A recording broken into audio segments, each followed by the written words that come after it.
Hello, hello. It's Eileen here, and I've got a quick update that I wanted to be sure to share with you before we dive into today's episode. The Resilience Room membership community is going to open its doors for new members Monday, July 28th through Friday, August 1st. If you've been thinking of joining us and want to be sure to be notified when we open, I want to encourage you to join the waitlist. You can do that at go.eileendivine.com/resilience room. That's go.eileendivine.com/resilience room. We only open our doors for new members a few times per year, so if you've been thinking about joining, this is a great time for you to do that. We would love nothing more than to welcome you into our amazing community. So again, you can find all the details and join the waitlist at go.eileendivine.com/resilience room. Okay, on to the episode. I've had many parents say to me, but it's so reasonable of me as their parent to expect an explanation from them about what just happened. And I say, I totally get it, but let's pause for a moment and let's think about why this conversation, when you tried to address their behavior, why did it go from bad to worse? What were you really asking them to do from a cognitive skills standpoint? And did they even stand a chance of being able to meet your expectations?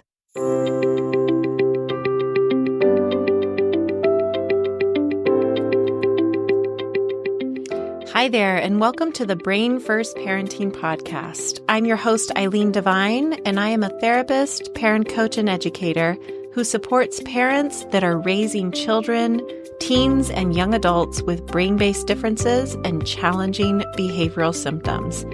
If you are a parent or caregiver of a child who has intense, confusing, relentless, or sometimes even scary behaviors, you are in the right place, and I am so glad you're here. Let's get started.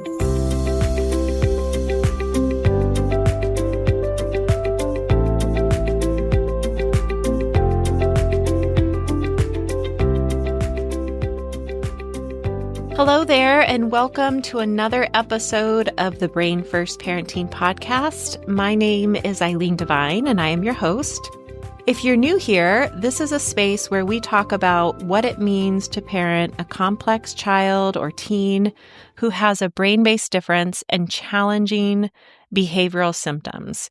What we're going to talk about today is a question that I get asked all the time by the parents that I'm working with, and it's a very understandable question. It's something along the lines of, how do I teach my child right from wrong? How do I make it crystal clear to them that what they're doing or the way they behaved is not okay? It's not acceptable. The question they're asking is, how do I, as a parent, address problematic behaviors? And there's a reason this isn't clear when you're parenting a child with a brain that works differently and challenging behavioral symptoms. So if you've been there, you're certainly not alone. The first reason that it isn't always clear to the parents that are in this position is because they understand, especially when I've been working with them for a while, they see those behaviors for what they are. They understand that those problematic behaviors are symptoms. And so they'll say something to me like, okay, yes, Eileen, I understand that my child has behavioral symptoms because of their brain-based difference. I see that. I'm on board with that. But if these behavioral symptoms are disrespectful or inappropriate, at times maybe frightening to those around them, I have to address it. That behavior is a real problem. And as a parent, it is my responsibility to address it. I couldn't agree with them more. I believe that as parents, we are here to guide our kids through life and teach them right from wrong, instill our values and our morals and our beliefs about what we feel is good and right and appropriate. As parents, we all want our kids to be kind and generous and thoughtful, respectful, And so when they're acting in ways that come across as unkind or selfish or disrespectful, of course we want to address that with them, no matter the root cause. The second reason that this comes up in my conversations with these parents is because addressing problematic behaviors with their child who lives with a brain-based difference rarely goes well when it is approached from a traditional parenting lens. I've had many parents say to me, but it's so reasonable of me as their parent to expect an explanation from them about what just happened. And I say, I totally get it, but let's pause for a moment and let's think about why this conversation, when you tried to address their behavior, why did it go from bad to worse? What were you really asking them to do from a cognitive skills standpoint? And did they even stand a chance of being able to meet your expectations? That's when it starts to make a whole lot more sense of how and why it went from bad to worse in that moment. I don't need to tell you, as the parent of a child with a serious neurobehavioral condition, that it feels nearly impossible at times to do this teaching and to get accountability with kids, our kids who have these brain-based differences. We often take a traditional parenting approach to accomplish this. And what we ultimately find is not only does it not work, but it more often than not makes their behavioral symptoms worse. And it can leave the parent feeling even more desperate and more discouraged and more hopeless. There's this really big and understandable fear that time is ticking. And that if we don't teach our child right from wrong and instill our values while they are still under our roof and seemingly more under our influence and our control, then that child will go out into the real world and they'll have some really big problems as a result of the way that they're behaving. And what makes this all worse is the parent has no idea what to do instead. So what I want to break down in today's episode is why those traditional approaches to accountability and discipline don't have the results we hoped for with our kids, and how you can approach this from a brain-first parenting lens. Because as I always remind parents, and it's worth me saying again here, parenting from a brain-first lens does not mean problematic behaviors don't matter, or you just have to be okay with them, or that there's nothing to be done about them. What it means is that we see those problematic behaviors as symptoms of a brain that works differently, or a poor fit between that child and their environment. And we're cognizant of this when we're circling back with them to talk about what happened and why it wasn't okay. And we're encouraging them and helping them to take responsibility for their actions. So before I get ahead of myself and jump into what you can do in these situations, let's talk about the why behind it. Why the traditional approach to addressing problematic behaviors and accountability does not work. And I'll use my two kids as what I think is the perfect example of this. I have a 17-year-old son, and he is what society would consider very neurotypical. His brain works as expected. His nervous system is as robust and steady as it can be for a 17-year-old. And so when we need to talk to him about something, a conflict or a point of tension, we don't have to carefully look for the perfect opportunity to do this. We're not walking on eggshells. We can pretty much ask him in that moment, hey, can you sit down? We really need to talk to you about something. We need to talk about what happened, or something along those lines. As he feels that tension that is just inherent in sitting down with someone else to address any level of conflict or any tension there might be, he's able to emotionally regulate, and he can stay within his window of tolerance as we talk about whatever it is that we need to discuss. He can get frustrated with us or angry, and he can verbalize that.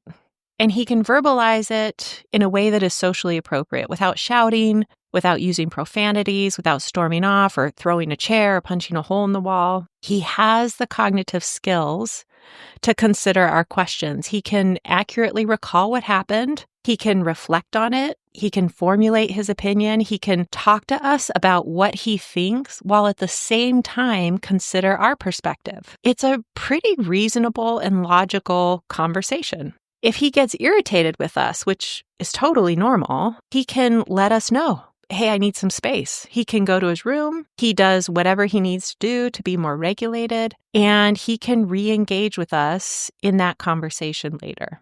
Now, my daughter is only 15 months younger than her brother, so she's 16, and she lives with a serious neurobehavioral condition. She has a diagnosis of fetal alcohol spectrum disorder, or FASD.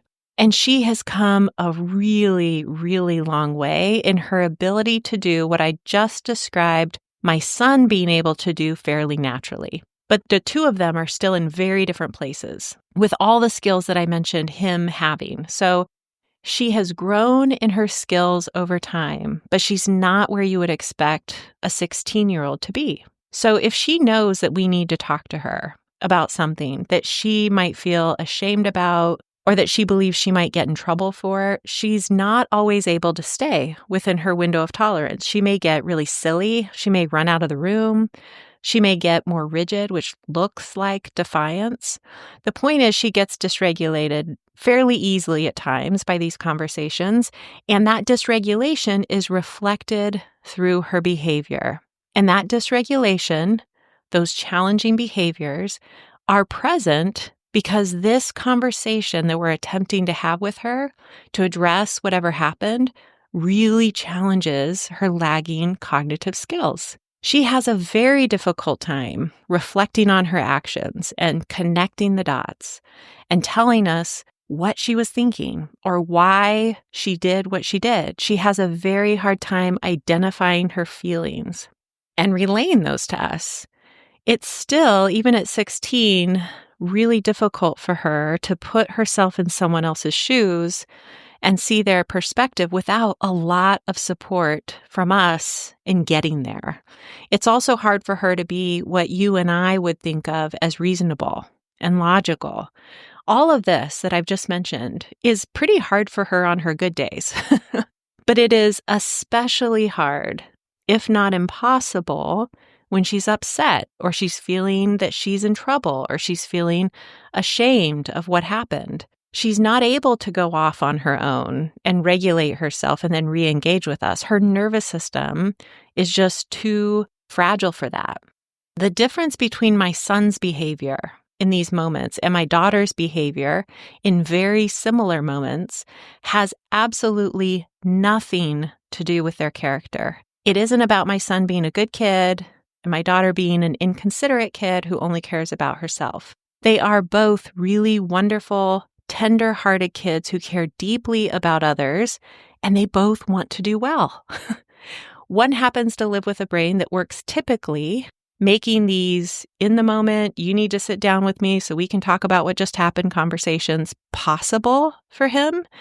And one who lives with a brain that makes this challenging for her on a good day and impossible on a harder day. She does not have the skills to meet the expectations that these types of conversations require of her.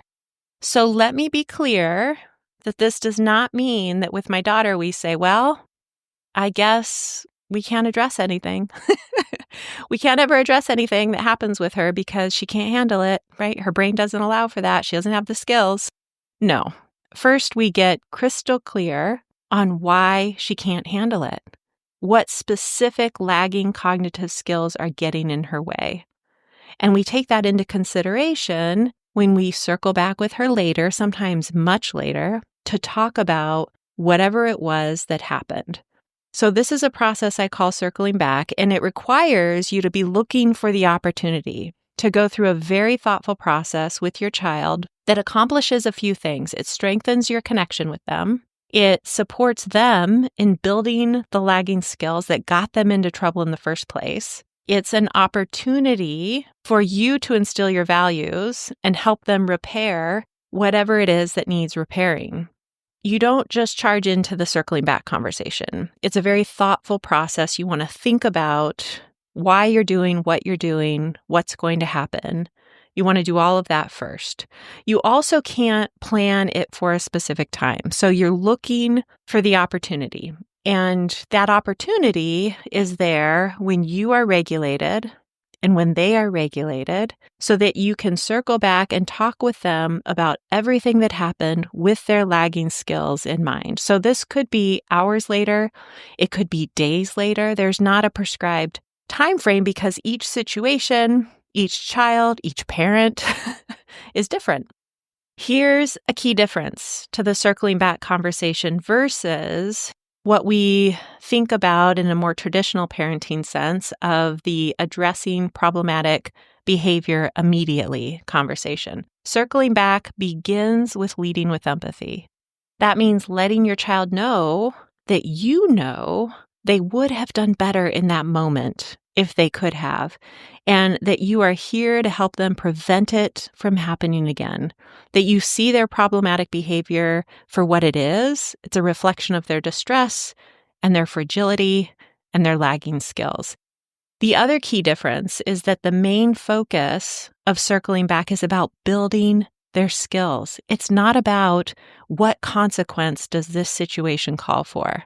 So when I'm circling back with my daughter, my focus is on helping her become the person I desperately want both of my kids to be. So this means I'm looking for ways to help her see others' perspectives. I'm helping her emotionally regulate through this challenging for her conversation. I'm helping her connect the dots because that's the root cause of what led to the problems in the first place.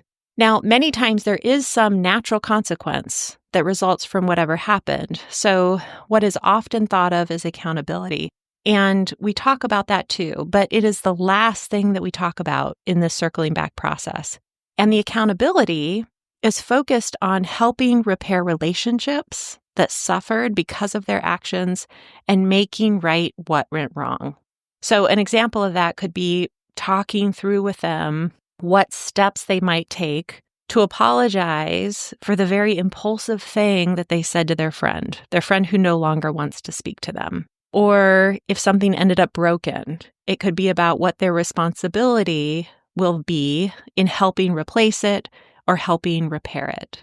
These circling back conversations are not about me using my parental power to impose a consequence that has nothing to do with the situation at hand and does not build lagging skills. My focus is on my deeply held beliefs and values. I want her to treat people kindly. I want her to respect others. I want her to have rich relationships and be able to better regulate through disappointment and frustration when things don't go her way. Getting stuck in a behavioral lens where the singular goal is to consequence or punish for problematic behavior can often make us feel really good in the moment, but it does nothing to prevent the challenging behavior from happening again. And it does nothing to help our kids grow and mature into the kind of person we really want them to become. Before I wrap up, I do want to highlight the parent experience in all of this. And I want you to hear this with all the compassion that I am offering to you in this moment. I worry about your precious and limited energy because I know your child is intense and requires all of the energy you have and then some. This topic that we're talking about today, parents trying desperately to get accountability from their child and address the problematic behavior in the heat of the moment.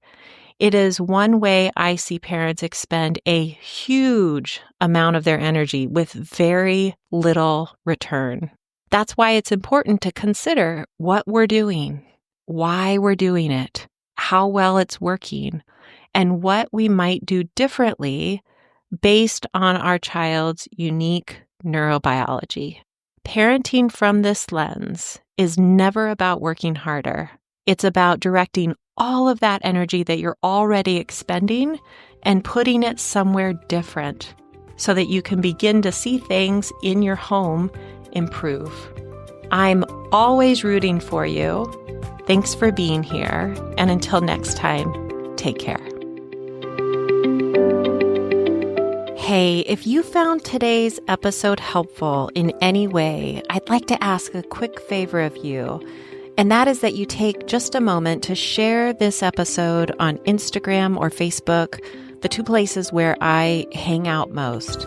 By doing this, you will help me reach more parents who are really needing reassurance that they are not alone and that there is information out there that can help their family heal. Thanks so much in joining me in my efforts to reach them and support them. It is so appreciated.